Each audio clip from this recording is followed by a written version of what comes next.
The lecture hall fell silent as Professor Vorn'ax tapped his six-fingered hand against the podium. His throat sacs inflated with what we all recognized as academic superiority.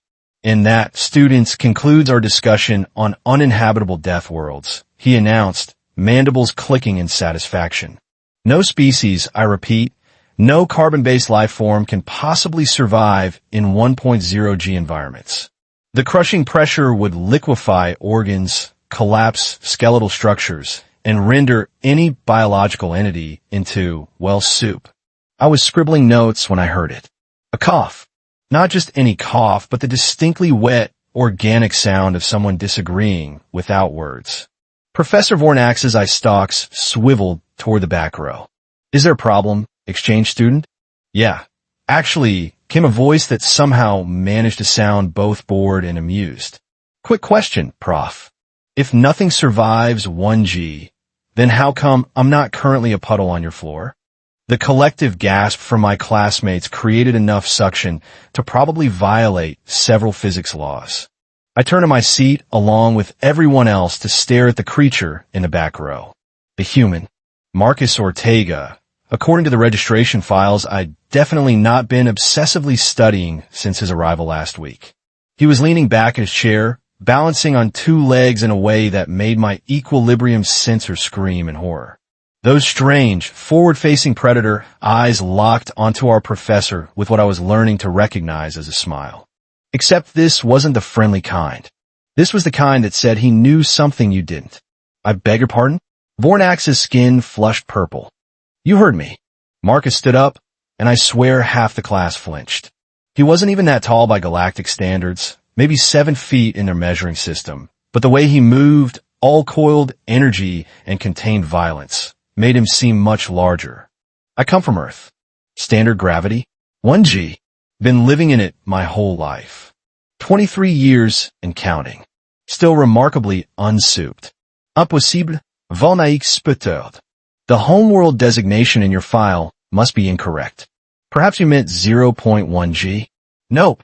Marcus started walking down the steps between seats, each footfall landing with a heavy thud that reminded everyone present that he was carrying his own body weight plus the crushing pressure of what we considered a death sentence. 1 full G. Same as this ship's artificial gravity in the cargo bay. You know, the one marked with hazard warnings that only maintenance drones go into? Oh, great gods of the spiral arm. He was right. I'd seen those bays. We all had.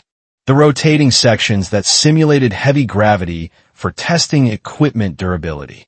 The places where we sent robots, because organic matter couldn't survive. I refuse to believe, Vorn'ax said, though his voice had lost some of its certainty, that any species evolved under such hostile conditions. Show me proof. Marcus laughed. Actually laughed. The sound was sharp, almost like a bark. Proof? Allericht, Prof. How about this? What happened next would haunt my dreams for cycles to come. The human grabbed his own wrist and twisted. I heard a pop that made my stomach sacs clench. Several students made distressed noises. One Glorbian in the front row actually fainted. Relax, Marcus said, rotating his shoulder in a complete circle that defied every anatomical diagram I'd ever studied. Just hyper-flexible joints. Helps with the constant compression stress. Our bodies adapted. You want more? Without waiting for an answer, he dropped to the floor and proceeded to lift his entire body mass using only his arms, repeatedly, while maintaining what he called eye contact with our increasingly disturbed professor. 32, 33, 34, he counted. We call these push-ups. Basic exercise. Most humans can do at least 20 by adulthood. We do them for fun, Prof. For fun. Stop, please. Vorn'ax held up his hands. I can see that you exist. Obviously. But this doesn't prove your planet is 1G. Perhaps you're genetically modified? Enhanced? Marcus stood, not even breathing hard. Want to check my genetic markers? They're in the student health database. Baseline human. Nothing special. Nothing special. I heard myself mutter, then immediately regretted it when those predator eyes fixed on me. Sorry, what was that? He wasn't angry, just curious. Somehow, that was worse. I said, nothing special, I managed. But you moved like the gravity wasn't even there. His expression softened slightly. What's your name? Cree. Cree at 7 moons. Well, Cree, here's the thing. He walked closer, and I resisted every instinct telling me to run.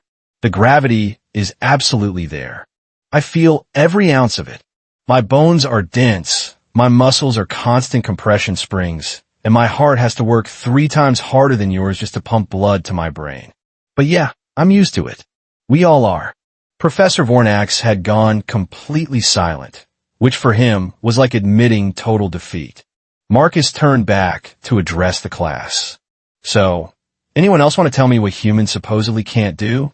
The silence that followed Marcus's challenge was the kind you could slice with a molecular blade. Professor Vorn'ax looked like he'd swallowed something toxic, his throat's sacs deflating and inflating in rapid succession. Finally, a brave, or possibly stupid, voice piped up from the left side of the room. It was Thex, a Valerian who always sat in the front and asked too many questions. If I may interject, Thex said, adjusting his translation collar nervously. Even if your species survives 1G, surely you must have technological assistance? Exoskeletons? Genetic therapy? Something? Marcus's grin widened. Oh no, I was learning that expression meant trouble. Nope, what you see is what you get, straight off the factory floor. He patted his chest. But hey, since we're asking questions, let me flip this around. Professor, you teach xenobiology, right? You must know about Earth's atmosphere composition. Vorn'ax's eye stalks twitched. Ah, yes, of course.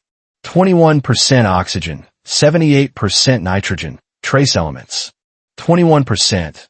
Marcus repeated slowly, like he was savoring each word. And what's the oxygen content in this station's standard atmosphere? 12%, I answered without thinking. Everyone looked at me. What? It's in the orientation manual.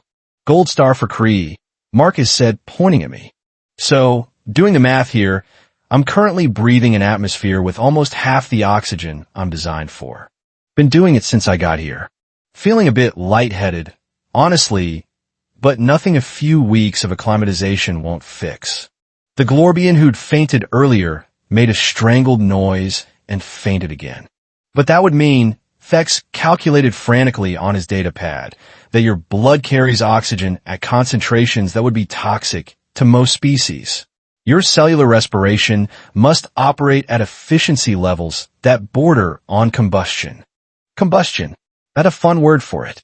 Marcus was clearly enjoying himself now. Wanna know what else is fun? Earth's got this thing called bacteria. Microorganisms. They're everywhere.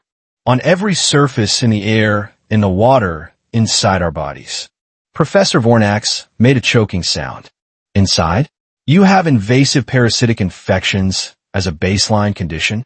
We call them microbiome, and yeah, we'd literally die without them. They help us digest food, fight off diseases, all sorts of useful stuff. We've got trillions of them.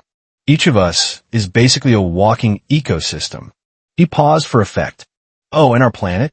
It's covered in things that actively try to kill us. Predators with claws and teeth, plants that are poisonous, weather patterns that can freeze or boil you depending on location, microscopic organisms that cause plagues. We survived all of that before we even invented the wheel. I was writing this down as fast as my appendages could move. This was incredible. Horrifying, but incredible. Impossible, Vorn'ax whispered, but there was no conviction left in his voice. No planet could be so hostile and still produce sentient life. Oh, it gets better, Marcus continued, clearly on a roll now. We heal from injuries that would kill most of you. Break a bone, give it 6 weeks, it'll fuse back together, sometimes stronger than before. Lose blood? Our bodies make more. Damaged tissue? It regenerates. We're basically self-repairing biological machines designed by the universe's most aggressive quality control department. Thex was hyperventilating into a breathing apparatus. This defies every principle of efficient evolutionary design. Efficient? Who said anything about efficient? Marcus laughed again, that sharp, predatory sound. We're not efficient. We're redundant. We've got 2 kidneys when we only need 1, a liver that regenerates, an appendix that does nothing but occasionally tries to kill us for fun. We're overbuilt, over-engineered survival machines wrapped in skin. Then how? Vorn'ax finally managed, his voice barely above a whisper. How did you ever achieve space travel? How did your species survive long enough to develop technology? Marcus's expression shifted. The amusement faded, replaced by something harder, something that made my survival instinct scream even louder. Because, Professor, when everything on your planet is trying to kill you, you get really, really good at killing back. We didn't just survive Earth. We conquered it. Every predator, every disease, every natural disaster. We looked at a world that wanted us dead and said, no, actually we're staying. And then we built cities. And then we built rockets. And then we came here. The lecture hall was so quiet, I could hear my own circulatory system pumping. So yeah, Marcus concluded, shoving his hands into his pockets in that casual way humans did. Maybe update your textbooks. Add a little footnote that says except humans because apparently they didn't get the memo about what's supposed to be impossible. Professor Vorn'ax opened his mouth, closed it, then opened it again.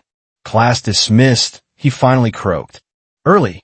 As everyone scrambled to leave, I found myself walking alongside Marcus. I searched for the right word, terrifying. He looked down at me and smiled. The friendly kind this time. Sorry about that. I just get tired of people telling me what I can't do when I'm literally doing it right in front of them. Your planet sounds horrible. Yeah. His smile turned wistful. It really is. I miss it every single day. And that, somehow, was the most frightening thing he'd said all day. So what did you think? Did this story surprise you? Let me know your thoughts in the comments below. If you enjoyed this sci-fi story, please hit the like button. It really helps the channel grow. And don't forget to subscribe for more mind-blowing science fiction stories every week. Turn on the notification bell so you never miss an upload. Thanks for watching, and I'll see you in the next story.